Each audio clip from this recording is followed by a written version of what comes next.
السلام علیکم ورحمۃ اللہ وبرکاتہ۔ اعوذ باللہ من الشیطان الرجیم، بسم اللہ الرحمن الرحیم۔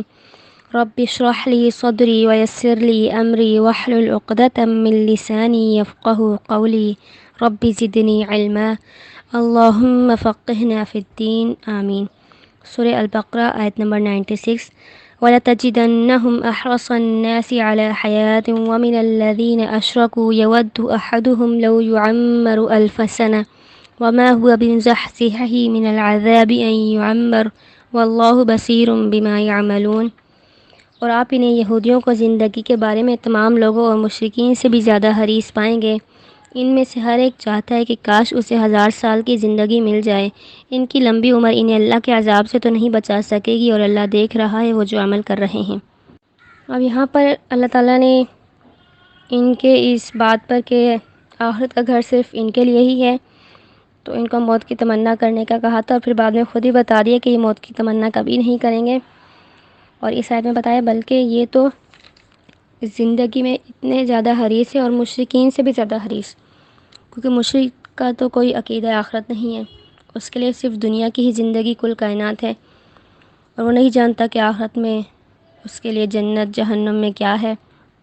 اس لیے وہ صرف دنیا میں ہی رہنا چاہتا ہے، اور چاہتا ہے کہ اس کو اس دنیا میں جتنی لمبی زندگی مل سکتی ہے مل جائے۔ لیکن یہود کا کیا حال ہے کہ جن کے پاس آسمانی کتاب ہے، ان کا عقیدہ آخرت بھی ہے، آخرت کے بارے میں بھی ان کو معلوم ہے، جنت جہنم حساب کتاب، لیکن پھر بھی یہ چاہتے ہیں کہ ان میں سے ہر ایک کو 1000 سال کی زندگی مل جائے، کہ جیسے ہم پڑھ کے ہیں کہ دنیا ان کے دل میں بس چکی تھی، تو یہ اب پھر مرنا نہیں چاہتے تھے، اور کہتے تھے جتنی لمبی عمر مل سکتی ہے مل جائے۔ اللہ نے بتا دیا جتنی لمبی عمر ملے، لیکن وہ انہیں اللہ کے عذاب سے نہیں بچا سکے گی، چاہے 100 سال جئیں یا 1000 سال جئیں، ایک دن تو مرنا ہے، اور پھر مرنے کے بعد تو عذاب سے نہیں بچ سکیں گے۔ کیونکہ گناہ گار کو اگر لمبی عمر ملتی ہے تو وہ بھی اس کی ایک طرح سے سزا ہے، کیونکہ وہ اور گناہوں میں گرتا چلا جاتا ہے، اور اس کے عذاب میں سختی ہوتی جاتی ہے۔ اس کے برعکس اگر مومن کو لمبی عمر ملے تو وہ اس کے لیے فائدہ مند ہے، جیسے کہ حدیث کا مفہوم بھی ہے کہ نبی کریم صلی اللہ علیہ وسلم سے پوچھا گیا کہ کون سا انسان سب سے اچھا ہے، آپ صلی اللہ علیہ وسلم نے فرمایا جس کی عمر لمبی ہو اور اس کا عمل بھی اچھا ہو، تو اس طرح وہ نیک اعمال کر کے اپنے لیے جنت میں اور مزید درجات بناتا جاتا ہے۔ اس سے اگر لمبی عمر نیکیوں کے ساتھ ہے تو یہ پھر اللہ کا فضل ہے، احسان ہے، اور اگر گناہوں کے ساتھ ہے تو پھر انسان کو اپنے اندر جھانکنا چاہیے، اور اگر کسی کو لمبی عمر کی دعا دیں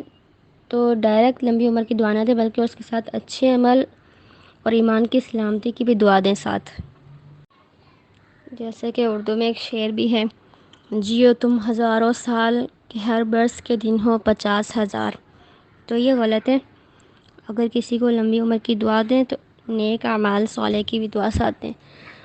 اور امام احمد بن حنبل رحمہ اللہ کے بارے میں آتا ہے اگر کوئی ان کو لمبی عمر کی دعا دیتا تو وہ پریشان ہو جاتے، یہاں تک کہ اگر کوئی ساتھ میں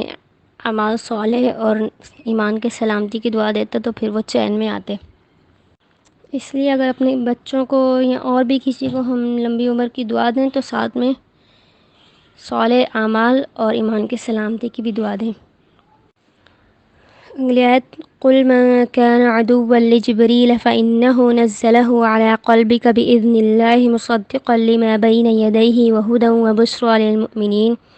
اور آپ صلی اللہ علیہ وسلم ان یہود سے کہہ دیجئے جو جبرائیل علیہ السلام کا دشمن ہے، اسے معلوم ہونا چاہیے کہ جبرائیل علیہ السلام نے تو اللہ کے حکم سے اس قرآن کو آپ صلی اللہ علیہ وسلم کے دل پر اتارا ہے، جو اپنے سے پہلے آئی ہوئی آسمانی کتابوں کی تصدیق کرتا ہے اور مومنین کے لیے ہدایت اور خوشخبری ہے۔ اب یہاں پر یہود کا ذکر ہے، اور کیا ہے کہ یہود جو تھے جبرائیل علیہ السلام کے دشمن تھے، کہتے تھے کہ جبرائیل علیہ السلام جو ہے ہمارا دشمن ہے۔ اور کیوں؟ نبی کریم صلی اللہ علیہ وسلم نے ان کو بتایا تھا کہ میرے پاس جو ہے جبرائیل علیہ السلام وحی لا دیں، تو یہود نے کہا کہ جبرائیل تو ہمارا دشمن ہے، اس لیے ہم آپ کی بات نہیں مانیں گے، اور نہ ہی اس قرآن کو مانیں گے کہ جو جبرائیل علیہ السلام لا رہے ہیں۔ اور یہ جبرائیل علیہ السلام کے دشمن کیوں تھے؟ اس کی دو وجہ ہیں، کہ ایک تو یہ اس لیے کہ قرآن پاک میں ان کی تاریخ اور ان کے کرتوت جو ہیں کھول کھول کر بیان کی ہیں، تو یہ کہتے تھے کہ یہ سب باتیں جبرائیل علیہ السلام لا رہے ہیں تو اس لیے وہ ہمارا دشمن ہے۔ اور دوسرا یہ کہ یہ کہتے تھے کہ جبرائیل علیہ السلام نے وحی لانے میں خیانت کی ہے، یہ امیین کے طرف وہی لے گئے، حالانکہ ان کو ہماری طرف لانی چاہیے تھی وہی۔ ان کی بات کا جواب دیا اللہ تعالیٰ نے کہ جبرائیل علیہ السلام نے تو اللہ کے حکم سے اس قرآن کو آپ صلی اللہ علیہ وسلم کے دل پر اتارا ہے، اپنی مرضی سے کوئی کام نہیں کیا، اپنی مرضی سے وہی بھی نہیں لائے اور اپنی مرضی سے تمہاری تاریخ نہیں کھولی، بلکہ سب کام جو کیے اللہ کے حکم سے کیے ہیں۔ اور کون سی کتاب اتاری کہ جو تمہاری ہی آئی ہوئی پہلی آسمانی کتابوں کی تصدیق کرتا ہے، وہی سب باتیں بتاتا ہے جو تمہاری کتابوں میں لکھی ہوئی تھی، کوئی نئی بات نہیں ہے۔ اور آگے، اور اس میں مومنین کے لیے ہدایت اور خوشخبری ہے۔ آیت نمبر 98، من كان عدوا لله وملائكته ورسله وجبريل وميكال فإن الله عدو للكافرين۔ جو شخص اللہ، اس کے فرشتوں، اس کے رسولوں جبرائیل اور میکائیل علیہ السلام کا دشمن ہو تو بے شک اللہ خود ایسے کفار کا دشمن ہے۔ تو یہاں پر اللہ تعالیٰ نے فرما دیا کہ جو اللہ کے فرشتوں کا دشمن ہے تو اللہ تعالیٰ اس کا بھی دشمن ہے، اس کے فرشتوں، اس کے رسولوں جبرائیل یا میکائیل کسی کا بھی دشمن ہو تو اللہ تعالیٰ اس کا دشمن ہے۔ اور بخاری کی حدیث میں بھی ہے، حدیث قدسی ہے کہ اللہ تعالیٰ، نبی کریم صلی اللہ علیہ وسلم نے فرمایا، اللہ تعالیٰ فرماتے ہیں کہ جو کوئی میرے ولی، دوست، محبوب کا دشمن ہو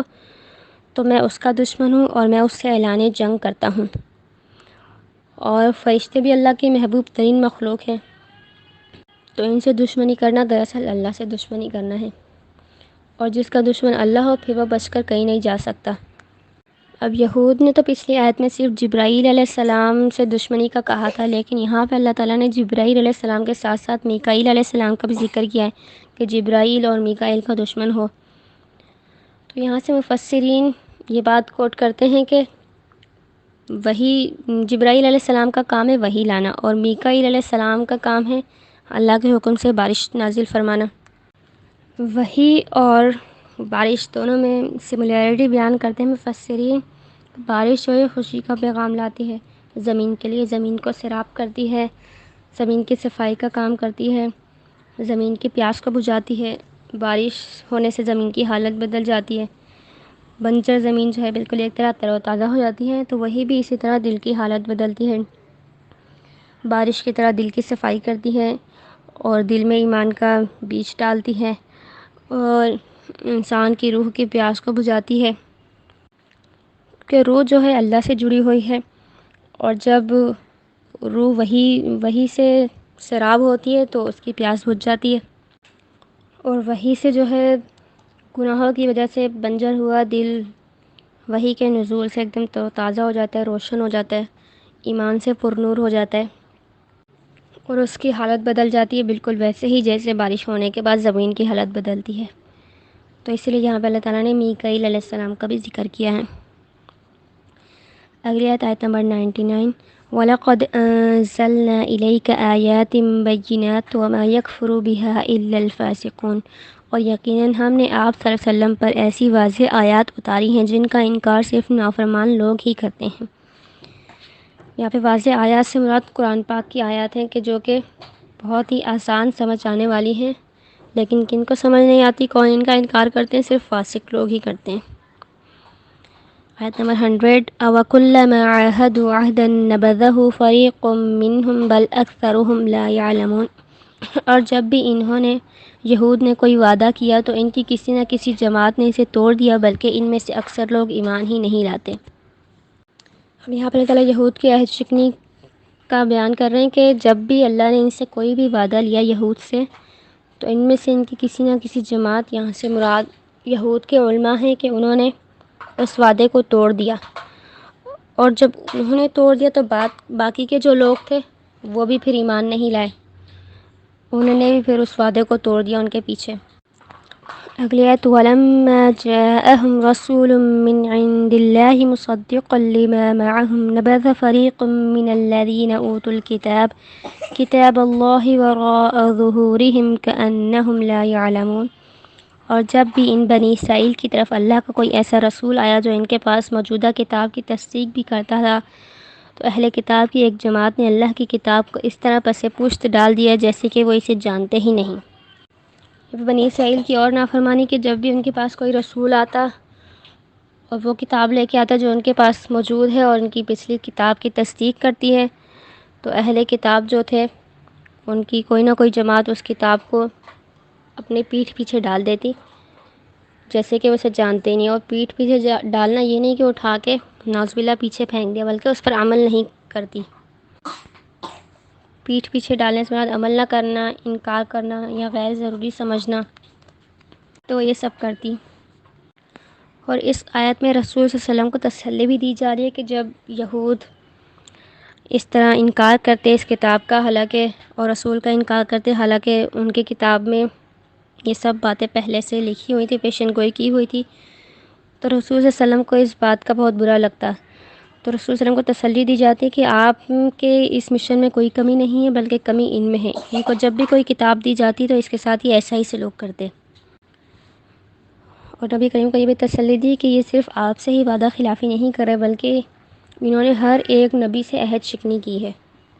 کہ ان بنی اسرائیل نے تو کوئی بھی عہد پورا نہیں کیا، جو اللہ سے عہد کیا وہ بھی پورا نہیں کیا، جو انبیاء سے عہد کیا اس کی بھی عہد شکنی کی، اور یہ سب عہد توڑتے جا رہے ہیں۔ تو آپ ان کے عہد شکنی پر رنجیدہ نہ ہوں اور آپ اپنا کام کرتے جائیں۔ اور اگر ہم اس آیت میں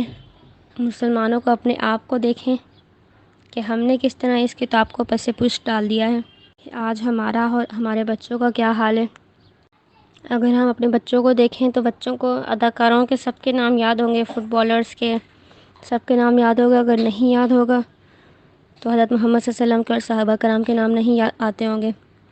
اور گانوں کے لیرکس اور ادھر ادھر کی سب باتیں فر آتی ہیں، اور کتاب میں کیا لکھا ہے یہ نہیں پتہ،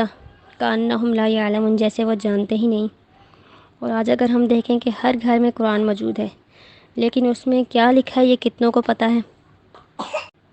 چلو بہت ساروں کو عربی پڑھنی آتی ہوگی اس کی،